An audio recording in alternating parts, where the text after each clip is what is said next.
وہ یقیناً عمران تھا، وہ ہے ہی ایسا آدمی، اس سے کچھ بعید نہیں، جہاں ناممکن کا لفظ آ جاتا ہے وہاں سے اس کی کھوپڑی ایسے گول کھلاتی ہے۔ بہرحال اب ہمیں فوری طور پر اپنی پلاننگ بدلنی ہوگی، کوئی نیا منصوبہ بنانا ہوگا۔ باس نے اپنے ہونٹ بھینچتے ہوئے کہا، میرا خیال ہے کہ ہمیں اپنی تمام تر صلاحیتیں عمران کے ہاتھ میں پر لگا دینی چاہیے، ایسے خطرناک آدمی کا زندہ رہنا ہمارے لیے اچھا نہیں۔ نویل نے کہا، ٹھیک ہے، اب میں اس نتیجے پر پہنچا ہوں، براہ راست پے در پہ حملے، سب کچھ تباہ کر دو، ہر چیز کو پھونک ڈالو، اب یہی ایک صورت رہ گئی ہے۔ باس نے میز پر مکے مارتے ہوئے کہا، لیکن اب عمران کہاں ملے گا، اس کا کوئی ٹھکانہ؟ نویل نے جوشیلے انداز میں پوچھا، اب تو اسے تلاش کرنا پڑے گا، اس کا ایک ہی حل ہے، شہر میں مسلسل اور پے در پہ ہلاکت خیز کارروائیاں کی جائیں، تب عمران باہر آئے گا۔ باس نے کہا، لیکن باس اس طرح تو ہمارے آدمی بھی اس کے ہتھے چڑھ سکتے ہیں۔ نویل نے کہا، اس کا یہی طریقہ ہے کہ ایک گروپ کام کرے، دوسرا گروپ کام کی نگرانی کرے، اس طرح عمران کو تلاش کیا جا سکتا ہے۔ باس نے جواب دیا، باس کہ یہ بہتر نہیں کہ ہم سب ہنگامی میٹنگ کریں، پھر ٹھنڈے دل سے غور و فکر کر کے کوئی ٹھوس لائحہ عمل تیار کریں۔ نویل نے اسی طرح جذباتی انداز میں کام کرنے سے کہیں مزید نقصانات نہ اٹھانے پر مجبور ہو جائیں۔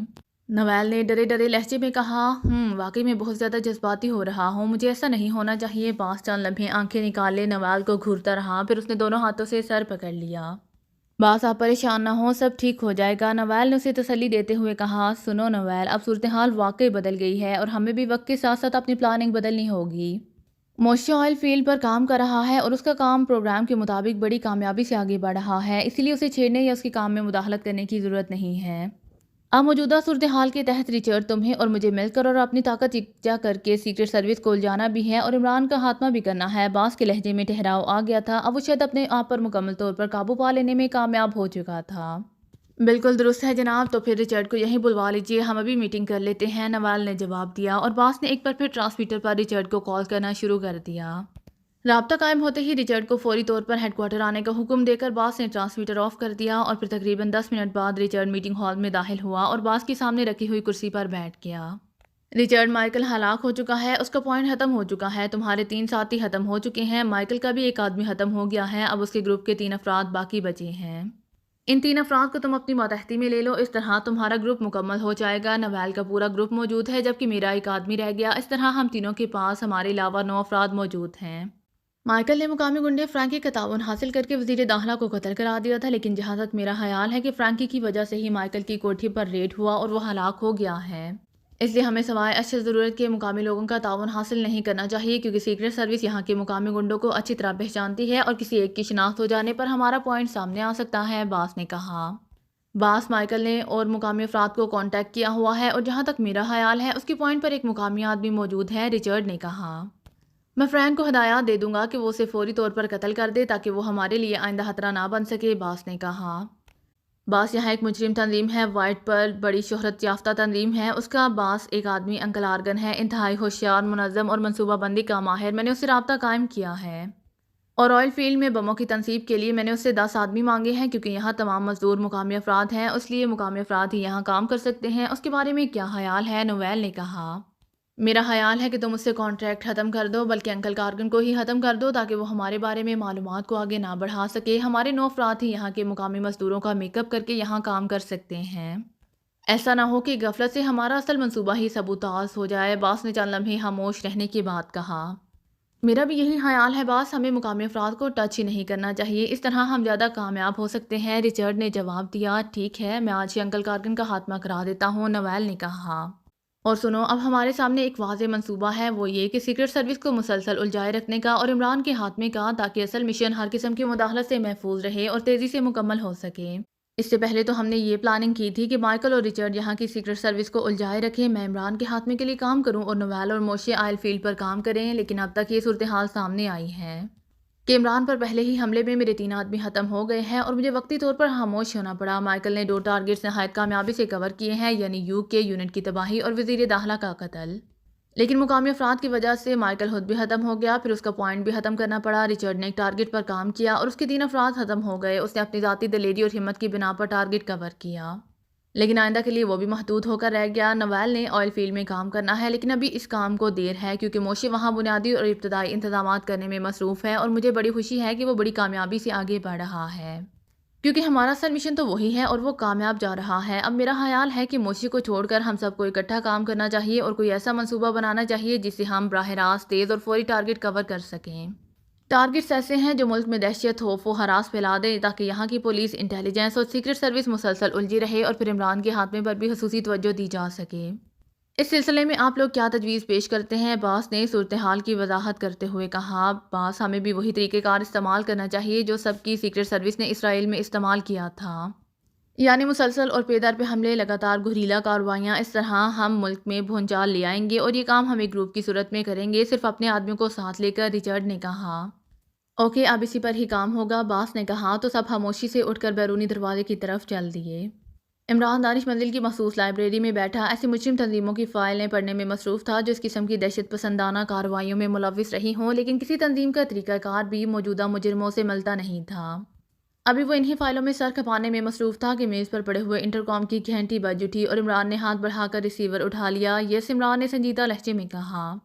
عمران صاحب، ٹائیگر کا فون ہے، وہ آپ سے کوئی اہم بات کرنا چاہتا ہے۔ دوسری طرف سے بلیک زیرو کی آواز سنائی دی۔ اوکے، میں آ رہا ہوں، عمران نے ایک طویل سانس لیتے ہوئے کہا، اور پھر ہاتھ میں موجود فائل اس نے بند کر کے واپس خانے میں رکھی اور تیز تیز قدم اٹھاتا آپریشن روم کی طرف بڑھتا چلا آیا۔ بلیک زیرو نے ریسیور ڈائریکٹ ریڈل سے ہٹا کر عمران کے ہاتھ میں دے دیا۔ یہ ڈائریکٹ ریڈل اسی لیے بنایا گیا تھا کہ دوران کال اگر بلیک زیرو کو کوئی کام یا کسی اور سے بات کرنی پڑے تو دوسری طرف سے اس سے متعلقہ آواز نہ سنائی دے۔ کیا بات ہے ٹائیگر؟ عمران نے کرسی پر بیٹھ کر ریسیور ہاتھ میں لیتے ہوئے پوچھا۔ سر، میں نے آپ سے پہلے بھی رابطہ قائم کرنے کی کوشش کی تھی، لیکن عمران کی آواز سنتے ہی ٹائیگر نے تمہید باندھنی شروع کر دی۔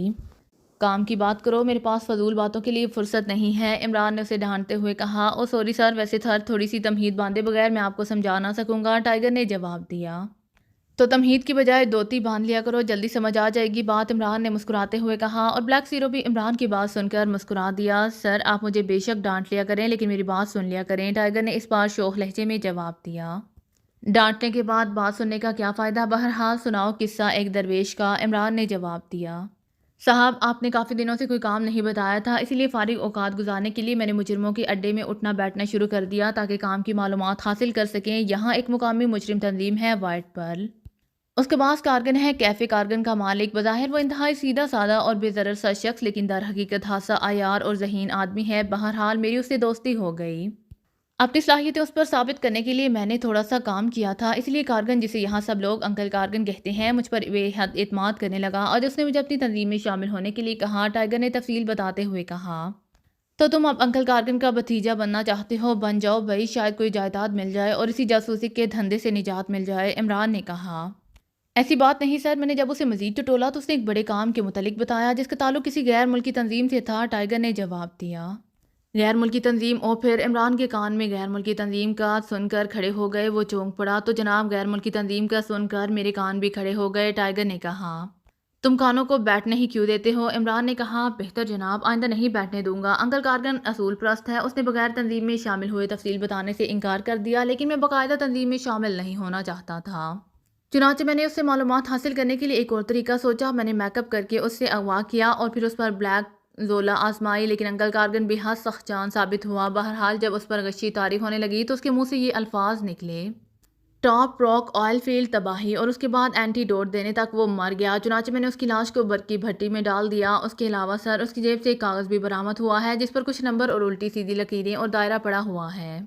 میری سمجھ میں یہ کاغذ نہیں آیا، چنانچہ میں نے سوچا کہ آپ ہی اس معاملے کو حل کر سکتے ہیں، ٹائیگر نے جواب دیا۔ ٹاپ راک آئل فیلڈ تباہی، کیا تم نے صحیح الفاظ سنے تھے؟ عمران کا لہجہ بے حد سنجیدہ ہو گیا۔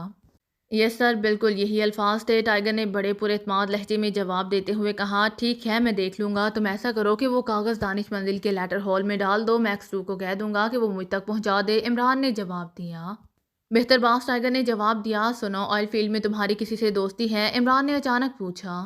جی ہاں، وہاں مینجمنٹ اسسٹنٹ ڈائریکٹر خورشید ہے، اس سے اکثر ملاقات ہوتی رہتی ہے۔ دراصل خورشید عیاش قسم کا آدمی ہے، اسی لیے وہ شکار کے لیے کیفے اور ہوٹلوں کے چکر لگاتا رہتا ہے، ٹائیگر نے جواب دیا۔ گڈ، پھر تم اس کے مہمان بن کر وہاں کچھ روز رہو اور آنکھیں کھول کر رکھنا، اگر کوئی خاص بات محسوس ہو تو پھر مجھے بتانا، عمران نے اسے ہدایات دیتے ہوئے کہا۔ بہتر باس، ٹائیگر نے جواب دیا۔ اوکے، عمران نے کہا، اور اس کے ساتھ اس نے ریسیور رکھ دیا۔ یہ آئل فیلڈ کا کیا مسئلہ ہے؟ بلیک زیرو نے عمران کے ریسیور رکھتے ہی کہا۔ تباہی کا لفظ تو یہی بتاتا ہے کہ مجرم آئل فیلڈ کو تباہ کرنا چاہتے ہیں، لیکن اگر یہ وہی تنظیم ہے جو اب تک کی وارداتوں میں ملوث ہے تو پھر یہ ٹارگٹ ان کی حماقت ہی ہے۔ آئل فیلڈ بے حد وسیع و عریض ٹارگٹ ہے، وہاں اس طرح کا حملہ بھی نہیں ہو سکتا جس طرح انہوں نے ڈیم چھوٹے بجلی گھر پر کیا ہے، یا پھر یہ کوئی اور چکر ہے، عمران نے سر ہلاتے ہوئے کہا۔ اور یہ ٹاپ راک، بلیک زیرو نے کہا۔